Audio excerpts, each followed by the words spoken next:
Bayangin, udah dinikahin, tinggal di keluarga suami, malah tiap hari dihina cuma karena penampilan gak selevel. Parahnya lagi, suami diam aja, kayak patung, nonton istrinya dibully mertua dan ipar. Mau tahu gimana akhirnya keluarga ini kena batunya dan bener-bener nyungsep? Renata masih ingat betul hari pernikahannya dengan Valdi. Meskipun seharusnya itu jadi momen terindah dalam hidupnya. Tapi entah kenapa sejak awal sudah ada rasa nyesek yang diam-diam menempel di hatinya. Dari awal persiapan saja, sudah ada tanda-tanda kalau pernikahan ini bukan cuma soal dia dan Valdi, tapi juga soal orang-orang di sekelilingnya yang sepertinya tidak pernah puas dengan apapun yang dia lakukan. Renata memang bukan tipe wanita yang suka berdandan berlebihan. Kulitnya sawo matang, rambut hitam lurus sering ia ikat sederhana, dan make up tipis sudah cukup baginya. Dia merasa percaya diri dengan kesederhanaannya, tapi rupanya tidak begitu di mata keluarga Valdi. Hari itu, di acara lamaran, Renata mendengar bisikan-bisikan kecil dari dua orang iparnya, Rani dan Fitri, yang duduk tak jauh dari tempatnya. Ya ampun, itu baju lamaran dia kayak kebaya pinjaman ya? Warnanya pucat banget. Kalau pengantin lain kan biasanya mewah. Bisik Rani sambil melirik Fitri, yang langsung menutup mulutnya menahan tawa. Renata pura-pura tak dengar, tapi telinganya panas. Dia mencoba fokus tersenyum, tapi dalam hati, rasanya pengen nyiram minuman ke muka mereka. Pernikahan mereka akhirnya berlangsung sederhana di rumah keluarga Valdi. Bukan karena mereka tidak mampu, tapi Renata memang menginginkan suasana yang hangat dan tidak berlebihan. Sayangnya, mertua Renata, Bu Sari, sejak awal sudah menunjukkan wajah masam. Yah, seadanya aja ya, nak, katanya dengan nada yang terdengar seperti sindiran, bukan penerimaan. Valdi?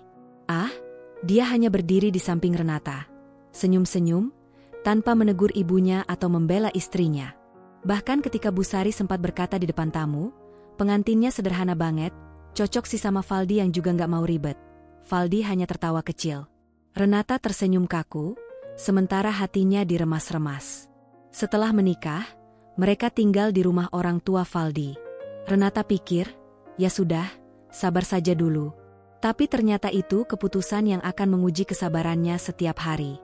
Pagi-pagi, saat Renata sedang menyiapkan sarapan, iparnya, Fitri, masuk ke dapur sambil melirik meja makan. Oh, cuma goreng telur sama bikin teh doang? Kirain bikin sarapan yang beneran spesial? Katanya sambil memutar bola mata. Renata menahan napas. Jangan marah, jangan marah. Di meja makan, Bu Sari ikut menambah suasana. Ren, kamu gak mau belajar masak yang lebih nia? Masa tiap hari menunya gitu-gitu aja? Laki-laki itu kalau makanannya gak enak, bisa lirik yang lain loh. Valdi yang sedang membaca koran cuma mengangguk setuju, tanpa sekalipun menoleh ke istrinya. Setiap ada acara keluarga, Renata merasa seperti masuk ke arena lomba yang dia tidak pernah minta ikut. Semua mata menilai penampilannya. Sekali waktu, saat acara ulang tahun keponakan, Rani sempat berkomentar sambil senyum tipis. Ren, kamu gak beli baju baru ya? Kok kayaknya aku pernah lihat kamu pakai itu di arisan tahun lalu. Suara tawa kecil terdengar dari beberapa sepupu Valdi. Renata pura-pura sibuk merapikan gelas, padahal dalam hati dia sudah membuat daftar panjang sumpah serapah yang tidak diucapkan. Yang paling membuat Renata kesal adalah sikap Valdi yang seperti, ya, patung hidup. Dia tidak pernah berkata, jangan begitu sama istriku, atau, sudahlah, jangan komentar macam-macam. Kalau bukan ikut diam, dia malah kadang ikut bercanda, yang bagi Renata rasanya lebih seperti mengkhianati daripada sekadar lelucon. Suatu malam, setelah mereka pulang dari acara keluarga yang penuh komentar pedas, Renata memberanikan diri membuka pembicaraan. Val, kamu gak merasa gak enak sama aku? Mereka tuh ngomongin penampilanku terus, ngejek, dan kamu diam aja. Valdi menghela napas, seperti lelah mendengar keluhan itu. Ren, kamu tuh terlalu baper. Namanya juga keluarga, bercandaan aja. Lagian ya, kalau kamu mau, kan bisa aja tampil lebih rapi, biar mereka juga gak komentar macam-macam. Itu rasanya seperti ditampar. Renata menatapnya, menunggu dia sadar apa yang barusan dia katakan, tapi tidak. Valdi malah mengambil remote TV dan menyalakan acara bola. Hari-hari berikutnya, Renata belajar menelan rasa kesalnya. Dia mulai tersenyum kaku saat dipermalukan, pura-pura tertawa saat jadi bahan candaan, dan berusaha keras menutup telinga dari komentar miring. Dia bertahan, bukan karena tidak punya harga diri, tapi karena cintanya pada Valdi, yang entah kenapa, sampai hari itu, masih dia yakini bisa melihat dirinya lebih dari sekadar penampilan sederhana. Tapi di sudut hatinya, ada bara kecil yang perlahan membesar.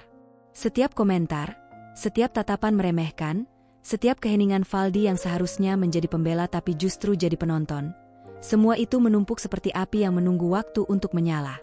Kabar itu datang seperti tamu tak diundang yang mengetuk pintu rumah setiap 5 menit, tidak pernah berhenti dibicarakan. Rani, adik Valdi, akan menikah dengan Joe, seorang pengusaha muda yang sedang naik daun. Media lokal bahkan sampai meliput acara lamaran mereka. Foto-foto Rani dengan gaun modern dan senyum lebar terpampang di halaman depan koran, lengkap dengan judul bombastis, pengusaha muda menikahi putri keluarga terhormat. Sejak berita itu muncul, suasana rumah berubah drastis. Semua orang, dari mertua, ipar, sampai sepupu-sepupu yang jarang muncul, mendadak rajin datang dan membicarakan Joe seolah dia pahlawan nasional. Di ruang tamu, Bu Sari duduk sambil memegang koran, menunjuk foto Joe yang sedang menyalami ayah Rani. Tuh, lihat calon adik ipar kamu, Ren. Ganteng, mapan, sopan, nggak kayak orang-orang kebanyakan. Dia itu lulusan luar negeri, bisnisnya berkembang terus. Pokoknya paket lengkap. Fitri langsung menimpali sambil menatap Renata dari ujung kepala sampai kaki. Iya, Kak. Kalau punya suami kayak gitu MAH, enak banget hidupnya. Tinggal belanja, jalan-jalan, nggak perlu pusing mikirin uang bulanan. Lalu dia tersenyum miring. Tapi ya, nggak semua orang beruntung. Renata meneguk teh hangatnya pelan, mencoba menahan diri. Dalam hati ia berkata, ya, nggak semua orang beruntung, termasuk aku yang kebagian mertua kayak kalian. Seminggu kemudian, keluarga besar berkumpul di rumah untuk membahas rencana pernikahan Rani. Seperti biasa, Renata hanya jadi pendengar di sudut ruangan. Tapi hari itu, komentarnya bukan hanya sindiran halus, melainkan tembakan langsung ke dadanya. Ibu Ajeng, Tante Valdi yang terkenal dengan lidah tajamnya, tiba-tiba menoleh ke Renata. Renata, kalau kamu kaya seperti dia, baru pantas dibanggakan. Orang itu kan dilihat dari prestasi dan harta, bukan cuma dari rajin nyapu sama masak di dapur. Beberapa orang tertawa kecil, seolah perkataan itu sebuah lelucon. Tapi rasanya bagi Renata seperti ada pisau yang diselipkan ke hatinya, lalu diputar pelan. Renata tersenyum hambar. Senyum yang dipaksa, seperti menempelkan plester di luka yang masih mengalir darah. Iya, Bu, jawabnya pendek. Dia tahu kalau dia membalas, mereka akan bilang dia tak tahu sopan santun. Tapi sindiran itu tak berhenti di situ. Sepanjang sore, ia mendengar kalimat-kalimat seperti, kalau lihat Rani sama Joe, kayak pasangan di drama Korea ya.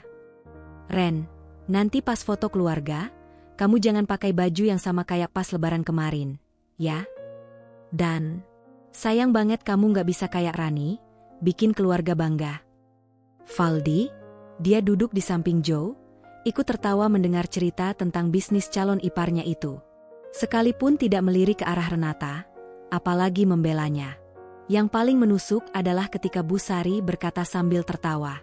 Aduh, kalau semua mantu kayak Rani, calon mantu kayak Rani, hidup kita pasti serba mudah. Nggak perlu repot mikirin uang dapur. Mata semua orang otomatis melirik Renata, seolah kalimat itu memang sengaja diarahkan untuknya. Renata ingin bangkit, ingin berkata bahwa kebahagiaan tidak melulu diukur dari saldo rekening. Tapi dia tahu, di rumah ini, suara kebenaran tidak ada harganya kalau keluar dari mulutnya.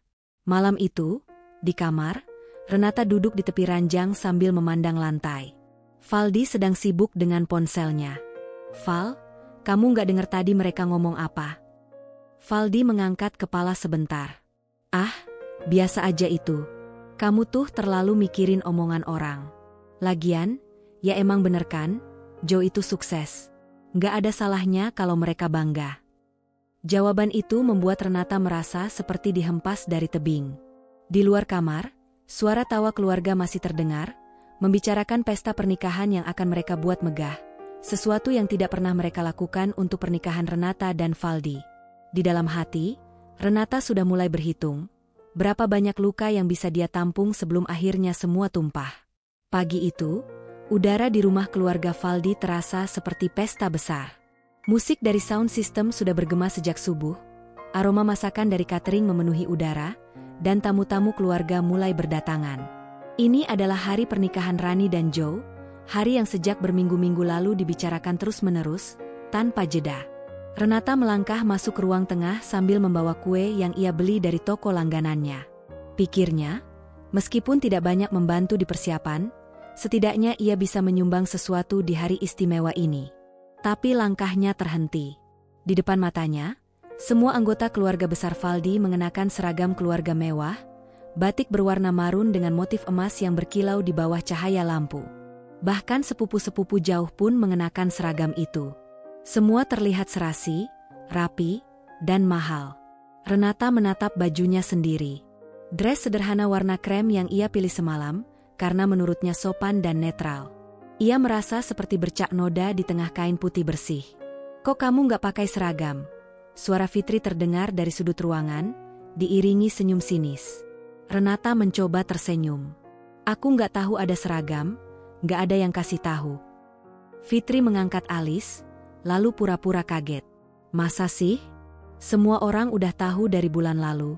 "Oh, mungkin lupa dikasih, ya?" katanya sambil menoleh ke Bu Sari.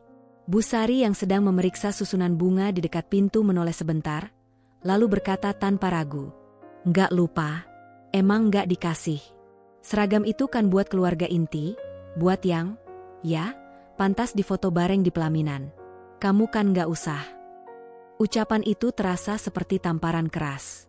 Beberapa kerabat yang mendengar ikut melirik Renata, ada yang tersenyum malu-malu, ada yang jelas-jelas menahan tawa. Renata menunduk, menggenggam erat kue di tangannya agar tangannya tidak gemetar. "Jangan nangis. Jangan kasih mereka lihat." Acara dimulai. Tamu-tamu berdatangan, musik gamelan mengalun lembut, dan pelaminan megah berwarna putih keemasan berdiri di tengah ruangan. Di sana, Rani duduk anggun di samping Joe, keduanya tampak seperti pasangan dari iklan majalah. Renata berdiri di pinggir, menyapa tamu yang datang. Ia berusaha membantu, tapi setiap kali ia mendekat ke area pelaminan, ia merasakan tatapan Bu Sari yang seperti berkata, "Jangan ganggu pemandangan." Tak lama kemudian, Ibu Ajeng datang dengan langkah cepat. Wajahnya seperti biasa, penuh ekspresi puas ketika menemukan celah untuk menyerang. "Renata, kamu ngapain berdiri di sini? Ini tempat keluarga inti. Nggak semua orang pantas ada di pelaminan, apalagi kalau nggak cocok sama suasana mewahnya. Kamu mending ke dapur, bantu cuci piring. Daripada kelihatan kaya, numpang lewat."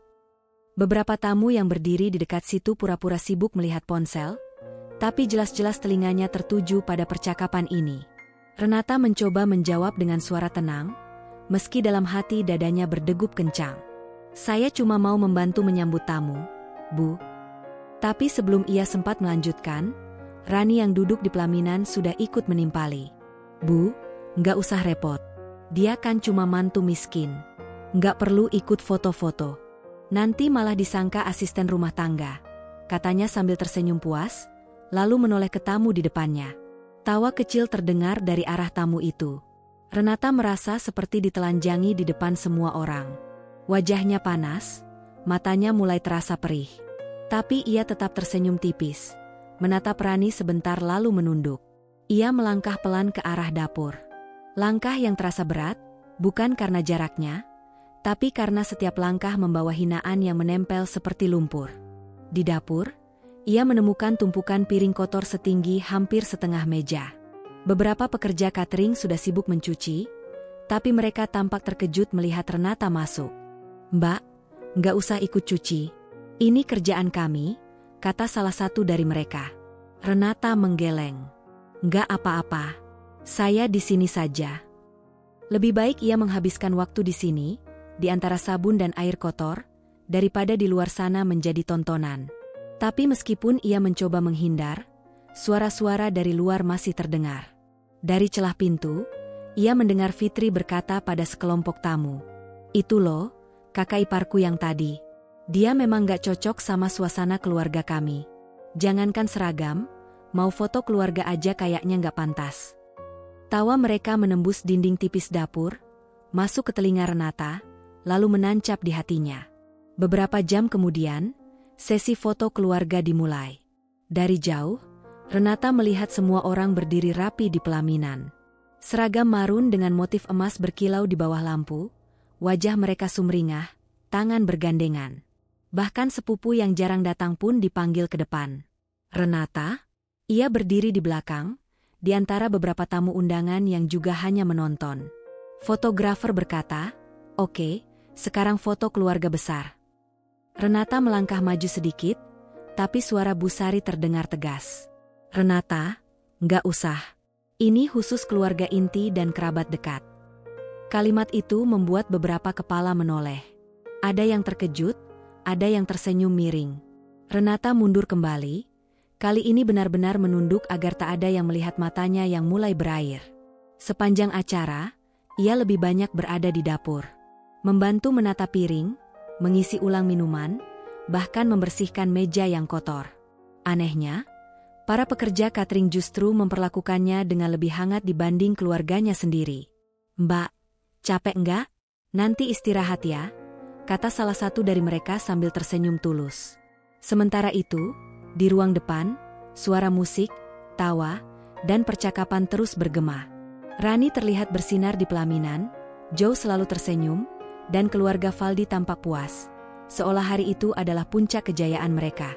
Tapi di balik semua kemewahan itu, ada Renata di sudut tersembunyi, yang menjadi simbol bisu dari seseorang yang disisihkan di rumahnya sendiri.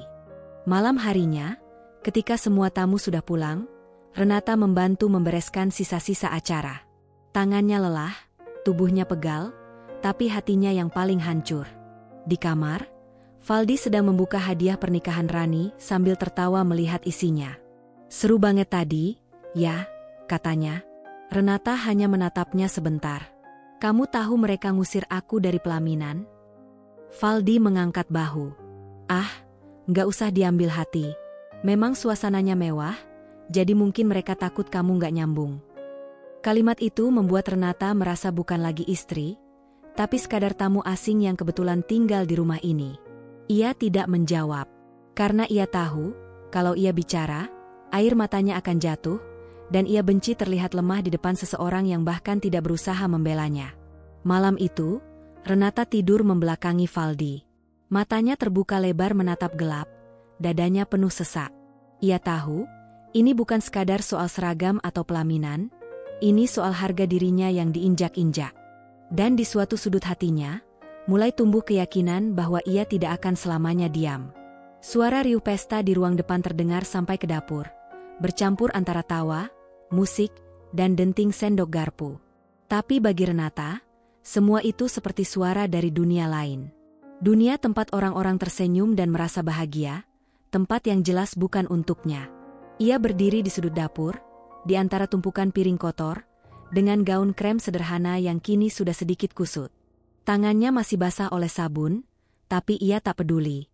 Tubuhnya terasa ringan, seperti melayang-layang, tapi bukan karena bahagia, melainkan karena hatinya terasa kosong.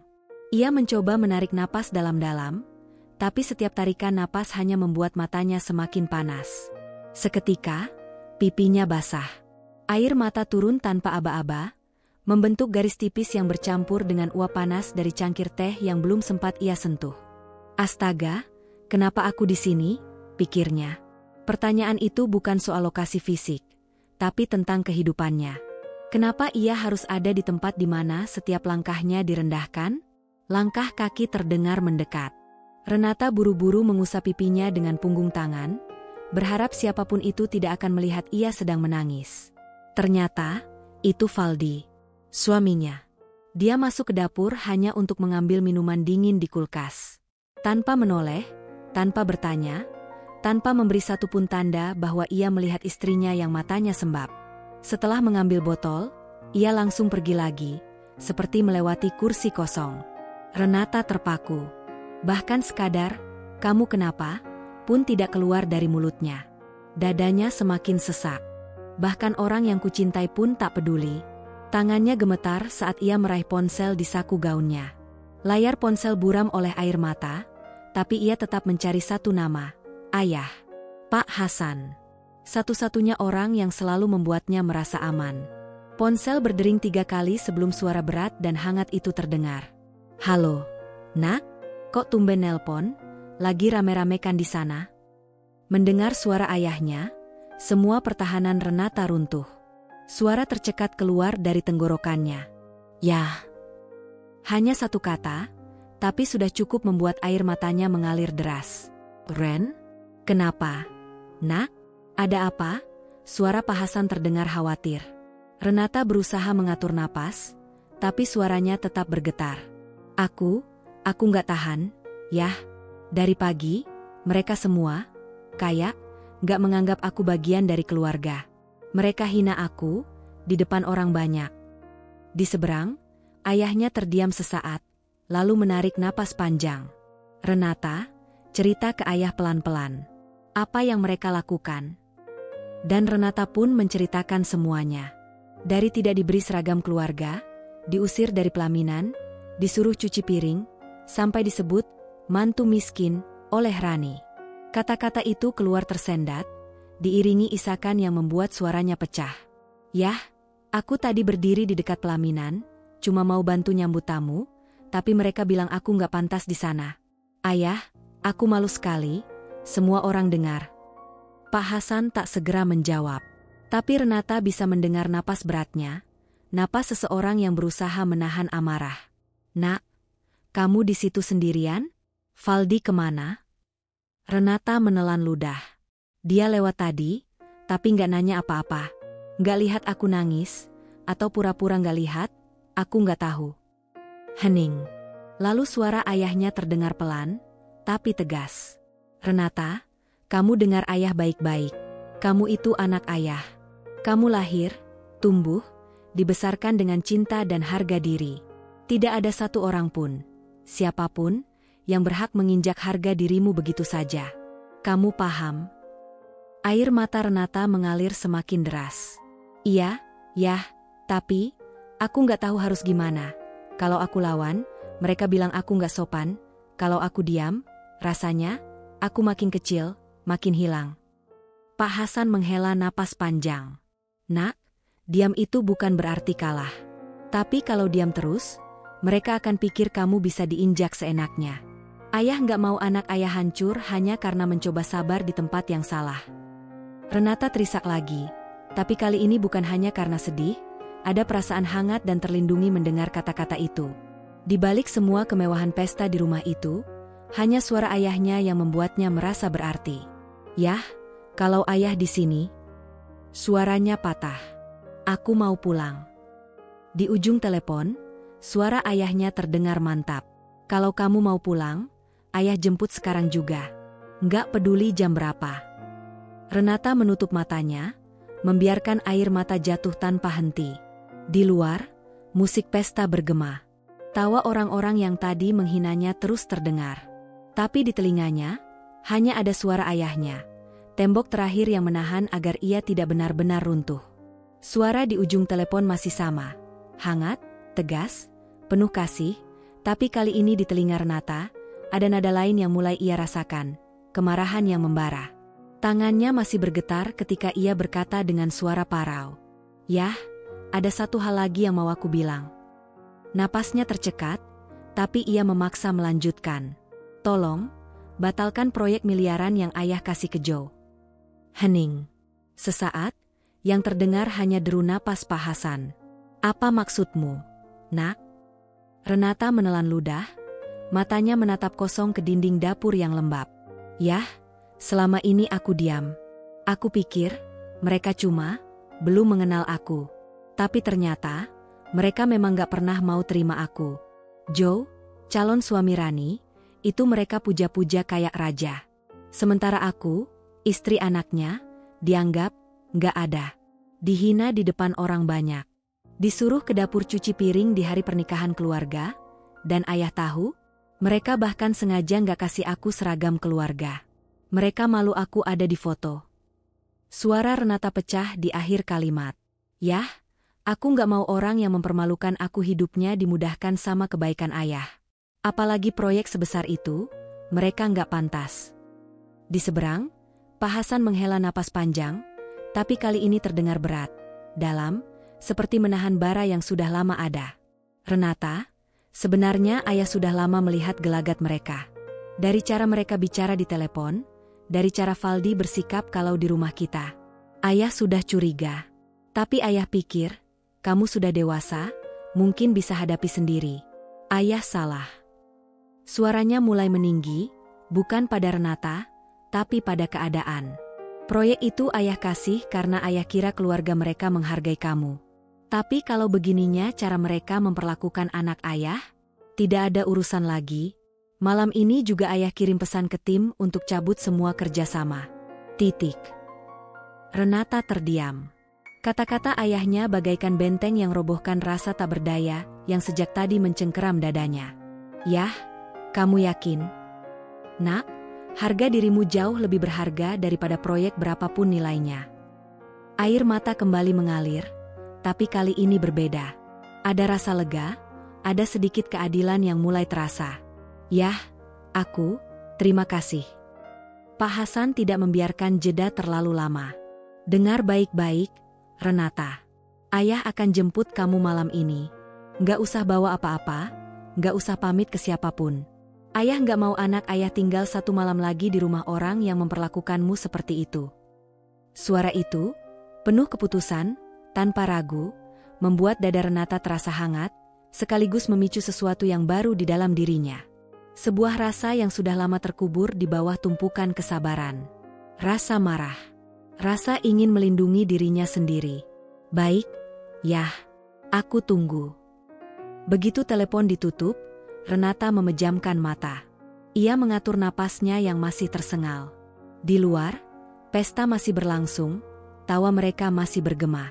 Tapi di dalam hatinya, sesuatu telah berubah. Ia tak lagi merasa ingin menangis di sudut dapur. Tidak, hatinya lah yang kini mulai mengeras. Bukan menjadi batu, tapi menjadi baja tipis yang tajam. Renata menatap pintu dapur yang setengah terbuka. Dari celah itu, ia melihat sekilas Rani di pelaminan, senyum lebar di wajahnya, dikelilingi tamu yang memuji-muji. Renata tak lagi menunduk. Tatapannya kini dingin. Malam ini, aku akan pergi. Dan ketika aku melangkah keluar, kalian akan tahu, kehilangan aku bukan cuma soal orang yang kalian hina, tapi soal kehilangan sesuatu yang kalian bahkan tidak sadar kalian butuhkan. Musik pesta yang sejak siang mengalun megah tiba-tiba terdengar, seperti irama yang salah tempo. Tamu-tamu masih duduk rapi, namun perlahan, suasana mulai berubah. Ada bisik-bisik di antara meja-meja. Sebagian tamu memandang ke arah pelaminan dengan wajah penasaran, sebagian lagi sibuk mengetik di ponsel. Di pelaminan, Joe yang sejak tadi tersenyum tenang mendadak terlihat gelisah. Ia menatap layar ponselnya yang terus bergetar, lalu menjawab cepat. Halo? Iya, saya Joe. Apa? Dibatal? Suaranya meninggi, membuat beberapa tamu di barisan depan menoleh. Kenapa tiba-tiba? Ini kan sudah di tahap final. Wajah Joe memucat. Ia memalingkan muka ke arah Rani, berbisik tergesa. Proyek dari Pak Hasan, dibatalkan. Mendadak. Rani ternganga. Hah? Nggak mungkin. Ayahnya Renata itu? Kenapa? Joe hanya menggeleng. Masih mendengar suara dari ujung telepon yang terdengar tegas dan tak bisa dibantah. Bisik-bisik di antara tamu semakin ramai. Katanya proyek miliaran itu tiba-tiba dibatalkan.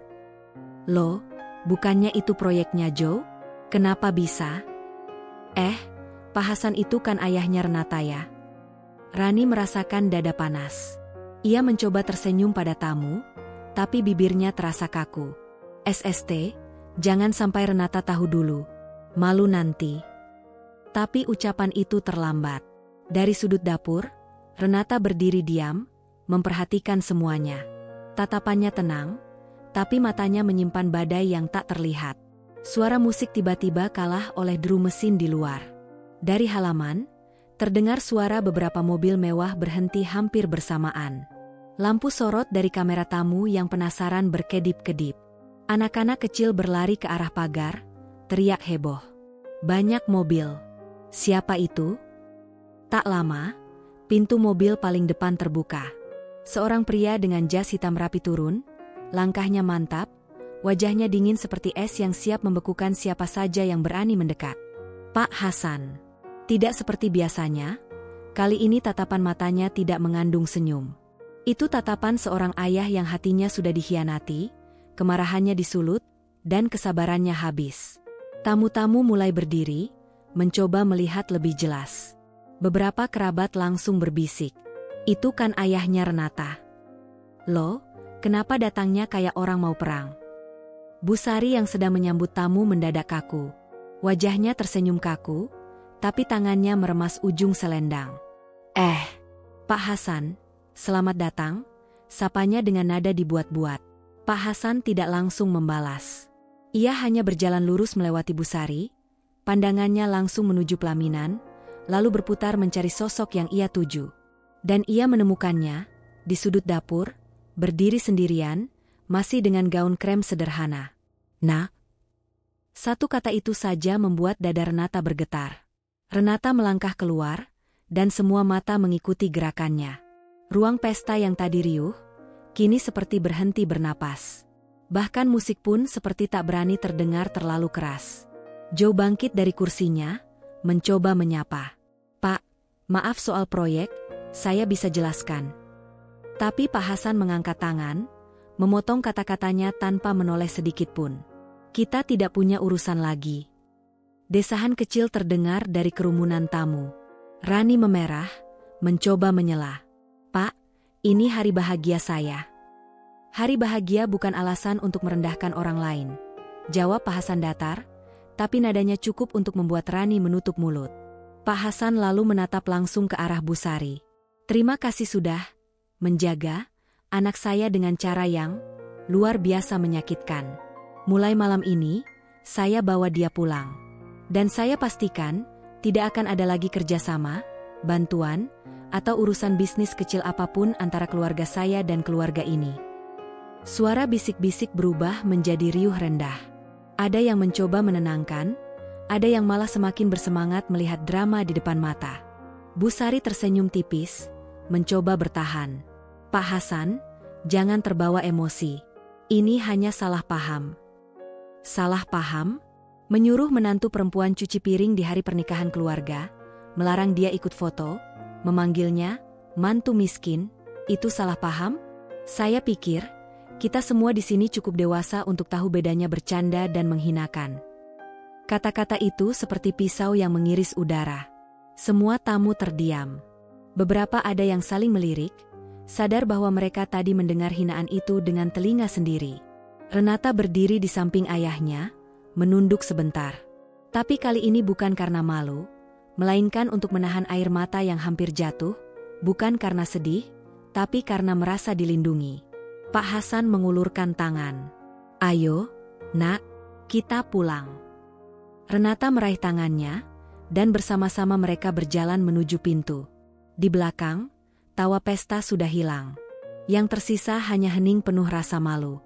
Ketika mereka melewati pelaminan, Renata sempat menoleh sekilas ke arah Rani. Senyum tipis terlukis di bibirnya.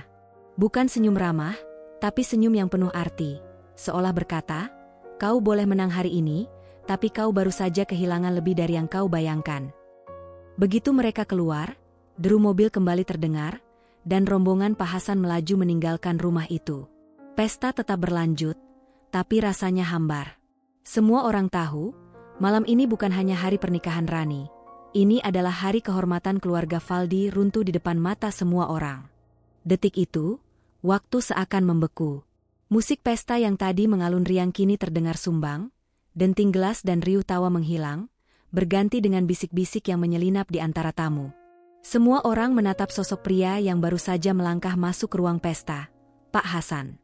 Bagi sebagian tamu, nama itu hanya terdengar seperti ayah dari mempelai pria. Tapi bagi sebagian lainnya, terutama para pebisnis dan tokoh masyarakat yang hadir, nama itu ibarat gempa yang mengguncang. Itu kan Hasan Pratama, pengusaha besar itu, Ya ampun, aku pernah dengar dia salah satu donatur terbesar Yayasan Nasional. Loh, bukannya dia jarang sekali tampil di acara publik? Kok bisa muncul di sini?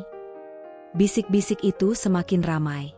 Ibu Ajeng yang biasanya penuh percaya diri, kini terlihat pucat seperti kain yang direndam air kapur.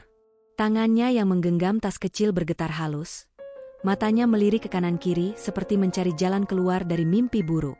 Rani yang duduk di pelaminan langsung kehilangan senyumnya. Joe, yang biasanya penuh percaya diri, menelan ludah berkali-kali. Mereka berdua saling pandang, seolah berusaha memastikan ini nyata. Pak Hasan berdiri di tengah ruangan. Tatapannya tajam, wajahnya dingin seperti ukiran marmer. Satu-satunya suara yang terdengar jelas adalah derap langkahnya yang mantap menuju tengah ruang pesta. Bodyguard berpakaian hitam mengikuti dari belakang, bahu mereka tegap, mata mereka menyapu ruangan dengan kewaspadaan penuh. Lalu terdengar suaranya, berat, tegas, tanpa keraguan. Renata. Panggilan itu menggema. Semua kepala otomatis menoleh ke arah dapur, mencari sosok yang dipanggil. Suara itu bukan sekadar panggilan, tapi perintah. Perintah seorang ayah yang tak hanya memanggil anaknya, tapi menuntut dunia untuk berhenti mengabaikannya. Di dapur, Renata yang sejak tadi berdiri di sudut dengan tangan masih basah oleh air, terperanjat. Panggilan itu menghantam hatinya, membuat air matanya kembali menggenang, bukan karena sedih, tapi karena lega. Ia mengangkat kepalanya, melihat sosok ayahnya di kejauhan, berdiri gagah, menatapnya seolah berkata, "Ayo pulang. Ayah di sini." Langkah-langkah berat terdengar mendekat. Beberapa pekerja catering yang berada di dapur menyingkir memberi jalan. Pak Hasan masuk ke dapur tanpa basa-basi, langsung meraih tangan putrinya. "Kita pulang." Tidak ada bujukan, tidak ada pertanyaan, hanya keputusan. Renata mengangguk, meskipun suaranya tercekat. Tangannya gemetar, tapi genggaman ayahnya kuat, genggaman yang sudah ia rindukan sejak lama. Namun, baru beberapa langkah mereka keluar dari dapur, sosok Valdi muncul dari kerumunan. Wajahnya memerah, napasnya memburu. "Renata, kamu mau kemana? Ini rumahku, kamu gak bisa seenaknya." Valdi berusaha mendekat, tapi dua bodyguard Pak Hasan langsung bergerak. Dalam hitungan detik, mereka berdiri di antara Valdi dan Renata, menghalangi jalannya. Salah satu dari mereka, pria berwajah dingin dengan postur tegap, menatap Valdi tajam. "Mundur, Pak. Saya suaminya." Valdi membentak, mencoba memaksa lewat. Tapi tubuhnya seperti menabrak dinding baja yang tak bergeser sedikit pun. Pak Hasan melangkah maju, tatapannya menusuk. "Suami? Suami macam apa yang membiarkan istrinya dihinakan di depan umum? Suami macam apa yang berdiri diam ketika keluarganya mempermalukan orang yang seharusnya ia lindungi?" Valdi mencoba menjawab, tapi lidahnya keluh. Sorot mata ayah mertuanya itu membuat tenggorokannya kering. Lalu, tanpa aba-aba, salah satu bodyguard merogoh saku jasnya dan mengeluarkan sebuah amplop tebal. Dengan gerakan cepat, ia melemparkannya ke dada Valdi. Tanda tangan. Itu surat cerai. Suara gemerisik kertas terdengar jelas. Amplop itu terjatuh di lantai, tapi semua mata tertuju padanya, seolah benda itu adalah bom yang baru saja dijatuhkan di tengah pesta. Valdi menatap amplop itu, wajahnya tak percaya. "Apa-apaan ini? Kalian gak bisa memutuskan begitu saja." Pak Hasan memotong dengan suara yang lebih keras dari sebelumnya, membuat sebagian tamu terlonjak kaget. "Kamu pikir aku akan membiarkan anakku tinggal bersama orang yang memperlakukannya seperti sampah? Mulai detik ini, hubungan ini selesai. Aku tidak akan menegosiasikan martabat anakku." Ruang pesta hening. Bahkan anak-anak pun berhenti berlarian. Semua orang menatap antara Pak Hasan, Renata, dan Valdi, seolah mereka sedang menonton klimaks film yang tak mereka duga akan terjadi di acara ini. Rani berdiri dari pelaminan, wajahnya memerah, suaranya meninggi. "Pak, ini acara saya, jangan bikin kacau di sini." Pak Hasan menoleh, tatapannya tajam seperti bilah pisau. "Kacau? Kalian yang memulai. Menghina anak saya, mempermalukannya, memperlakukan dia seperti bukan keluarga, di hari yang kalian sebut bahagia. Kalau ini kacau, itu karena kalian sendiri. Ibu Ajeng mencoba maju, tersenyum kaku. Pak Hasan, mungkin ada salah paham. Kami hanya bercanda. Cukup. Satu kata itu saja membuat Ibu Ajeng langsung terdiam. Bercanda tidak membuat orang menangis di dapur sendirian. Bercanda tidak membuat anak saya merasa tidak pantas berdiri di pelaminan keluarganya sendiri. Joe yang sejak tadi diam, akhirnya bicara. Pak, soal proyek itu, saya. Kamu pikir aku peduli dengan proyekmu setelah kau membiarkan tunanganmu menghina anakku di depan umum? Proyek itu sudah dibatalkan sejak sejam lalu. Semua kerja sama berakhir. Hidupmu, kamu urus sendiri. Beberapa tamu menutup mulut, menahan terkejut. Bisik-bisik kembali terdengar, tapi kali ini nada suaranya berbeda. Bukan lagi mengagumi kemewahan pesta, tapi membicarakan kehancuran yang sedang terjadi. Renata berdiri di samping ayahnya, menatap semua orang di ruangan itu. Ia tidak berkata apa-apa, tapi tatapan matanya sudah cukup. Tatapan seseorang yang akhirnya tidak lagi takut. Pak Hasan menarik napas panjang, lalu menatap bodyguard-nya. Kita pergi. Dua bodyguard langsung membentuk barisan, mengawal Pak Hasan dan Renata keluar ruangan. Valdi mencoba melangkah maju sekali lagi, tapi bahunya ditekan dengan kekuatan yang membuatnya terhuyung. Jangan sentuh dia lagi, Pak. Suara dingin bodyguard itu membuat Valdi terdiam. Ketika mereka melewati pelaminan, tatapan Renata dan Rani bertemu. Tidak ada senyum di wajah Renata, hanya pandangan dingin yang membuat Rani menggertakkan gigi. Begitu mereka keluar, pintu rumah tertutup. Suara deru mobil mewah kembali terdengar, diikuti oleh kilatan lampu dari kamera tamu yang merekam momen itu. Di dalam rumah, pesta berubah menjadi kekacauan. Tamu-tamu mulai berbisik lebih keras, beberapa pamit pulang lebih awal. Rani duduk kembali di kursi pelaminan dengan wajah kosong. Joe menunduk, sementara Bu Sari hanya bisa memijit pelipis, menyadari bahwa malam ini bukan hanya pesta pernikahan yang berakhir, tapi juga reputasi keluarga mereka. Pesta itu berakhir dengan pintu tertutup, tapi gelombang dampaknya baru saja dimulai. Tak butuh waktu lama sebelum kabar tentang peristiwa memalukan malam itu menyebar keluar tembok rumah keluarga Valdi. Beberapa tamu yang merekam adegan dramatis antara Pak Hasan dan menantunya langsung mengunggahnya ke media sosial.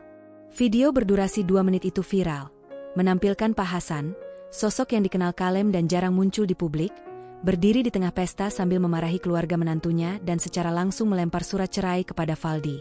Dalam hitungan jam, potongan video itu sudah ditonton ratusan ribu kali. Komentar publik pun berdatangan, sebagian besar memihak Pak Hasan. Salut sama bapak ini, jarang ada orang setegas ini membela anaknya. Valdi memalukan. Laki-laki kok diam aja istrinya dihina. Nah, ini contoh kalau orang salah pilih pasangan. Mending cepat pisah. Namun di sisi lain, gosip liar mulai berkembang. Ada yang menuduh keluarga Valdi memang sudah lama memanfaatkan koneksi Pak Hasan demi proyek-proyek besar. Ada pula yang mengaku tahu bahwa proyek miliaran untuk Joe hanyalah puncak gunung es dari hubungan bisnis yang sudah berlangsung bertahun-tahun. Hari-hari pertama kejatuhan.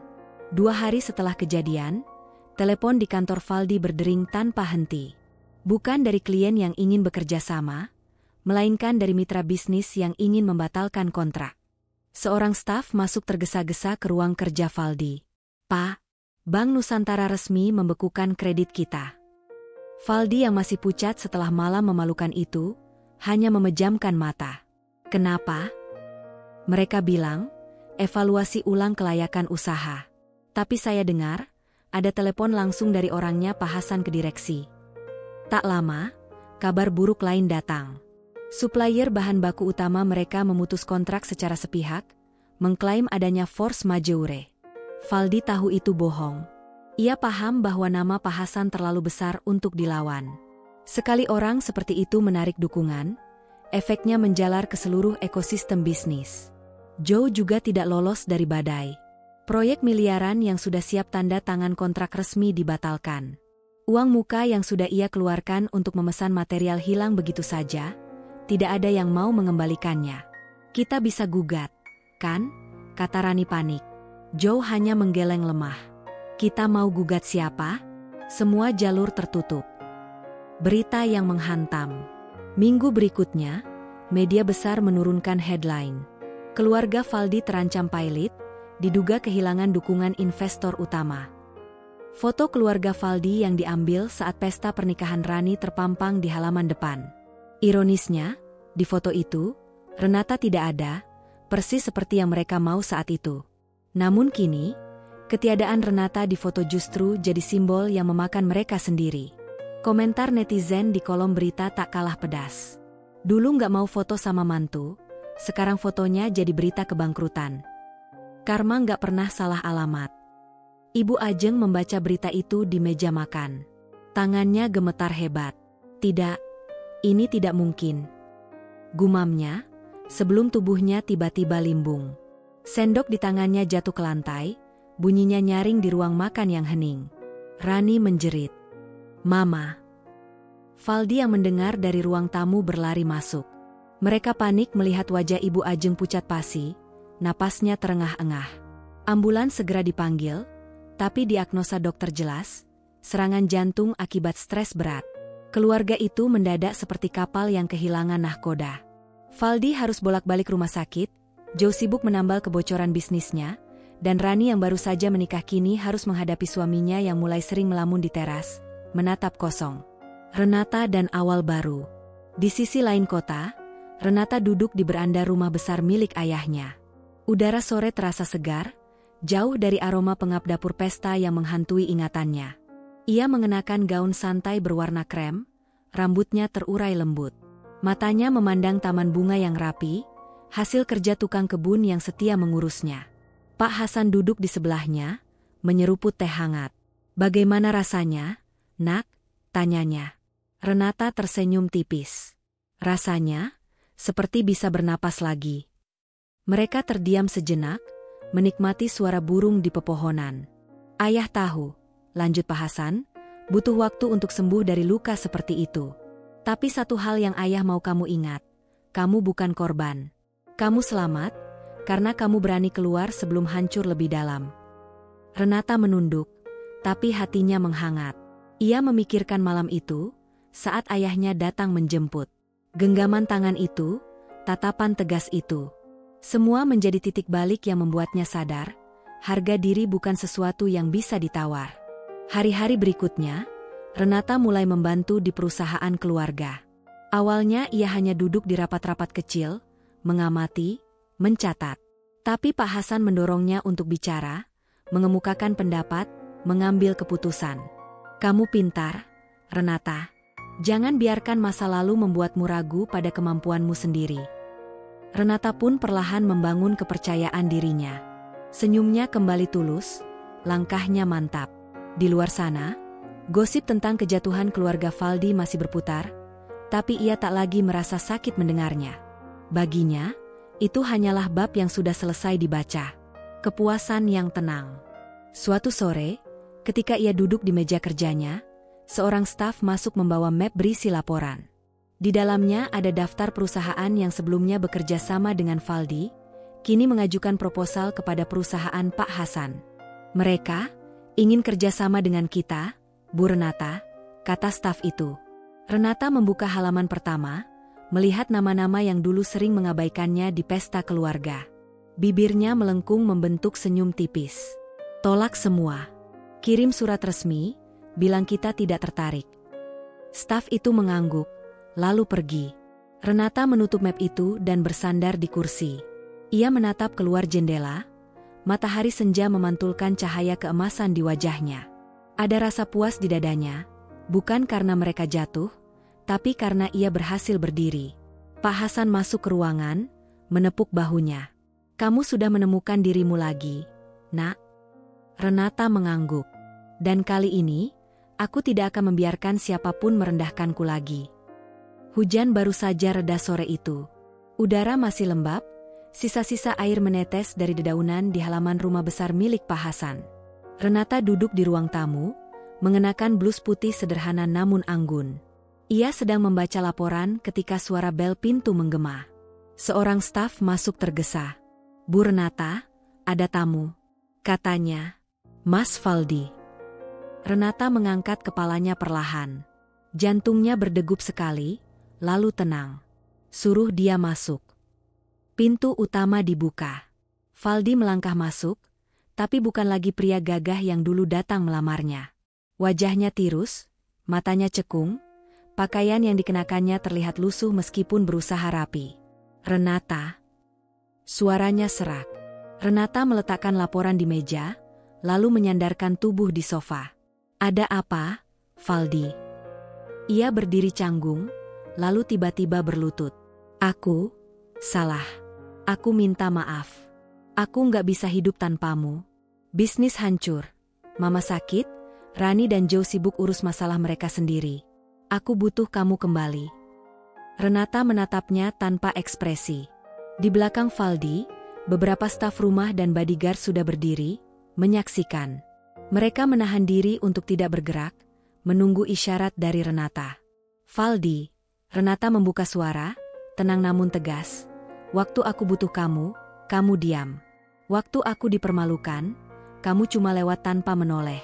Waktu harga diriku diinjak-injak, kamu malah ikut tertawa di meja tamu. Dan sekarang, setelah semua hancur, kamu datang memohon. Valdi menunduk, bahunya bergetar. Aku bodoh, aku salah memilih. Aku terpengaruh mama, aku pikir, kamu bisa bertahan. Renata menghela napas. Aku bukan batu, Valdi. Aku manusia. Dan kamu bukan cuma gagal jadi suami, kamu gagal jadi orang. Di sudut ruangan, Pak Hasan masuk, berdiri dengan tangan bersedekap. Tatapannya dingin, namun membiarkan putrinya berbicara. Renata melanjutkan, suaranya kini cukup keras untuk didengar semua orang di ruangan itu. Kamu tidak kehilangan aku saat malam itu. Kamu sudah kehilangan aku jauh sebelum itu, saat kamu memilih diam. Dan hari ini, aku pastikan satu hal, kita tidak akan pernah kembali. Surat cerai itu bukan ancaman. Itu keputusan final. Valdi terisak. Renata, tolong. Renata berdiri, menatapnya dari atas. Valdi, keluarlah dari rumah ini, dan bawa rasa bersalahmu sebagai pengingat. Karena aku sudah selesai, dan kamu tidak lagi punya tempat di hidupku. Ia memberi isyarat kecil. 2 bodyguard maju, membantu Valdi berdiri. Lelaki itu tampak seperti bayangan dirinya yang dulu, berjalan gontai keluar pintu. Begitu pintu tertutup, Renata menghela napas panjang. Dadanya terasa ringan, seakan beban bertahun-tahun terangkat. Pak Hasan menepuk pundaknya. Itu tadi keputusan yang sulit, tapi kamu melakukannya dengan benar. Renata menatap ayahnya, lalu tersenyum tipis. Yah, sekarang aku benar-benar bebas.